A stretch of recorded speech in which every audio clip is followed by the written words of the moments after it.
Koby is a 4-life, 5,000 power leader that has 2 solid effects. All of your sword type characters get Character Rush, and once per turn, you can protect a Navy character from your opponent's effects by putting 3 cards from your trash back into your deck. So let's take a look at what he can do. First, let's talk about the 8-cost Koby. A common theme between your cards will be granting them the ability to attack your opponent's active characters. On play, Koby can give this to any of your characters, including himself. And with your leader's continuous effect, he'll be able to attack over things before your opponent even expects it. Furthermore, once he swings, he'll boost your leader by 1,000 power until the end of the next turn, which really helps on defense. The 7-cost promo Koby is another great card that can help you out there too. With Character Rush, you can activate his effect right away to put your leader to 7,000 power.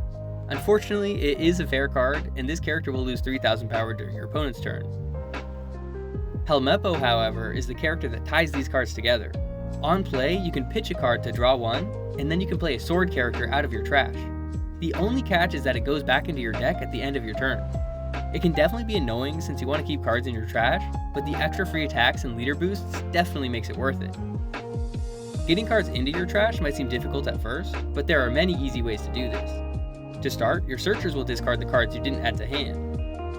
And this black 1-cost Sengoku, while it can only discard black cards, is a great way to cycle your hand and fill your trash.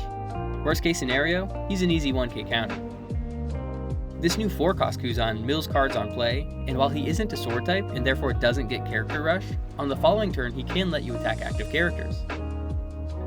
Hibari is another great card for attacking over active characters, and she's sword type as well, so you can take advantage of her full effects. With all these Character Rush effects, it can be easy to get tunnel vision on only your opponent's characters. An important part of the strategy will be to focus on removing your opponent's blockers and laying continuous pressure on your opponent's life. Prince Groose is a sleeping giant when it comes to going for game. Because it's a sword type, you can throw him down and just attack a random rested character.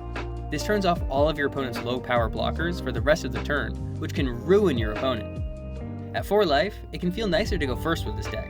You have plenty of 1-Dawn plays to make use of that first Dawn, and your Dawn tends to work out smoothly from there. If your opponent drops a 5-cost character on their 6th Dawn turn, on your next turn it feels great to drop a Helmeppo to play Koby as well. If their character has 6,000 power, I'd throw an extra Dawn onto my Koby to make sure I'm getting over it.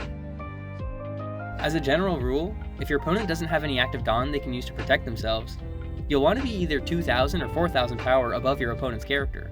This is because it makes it much more awkward to counter out of and will force your opponent to discard an extra card.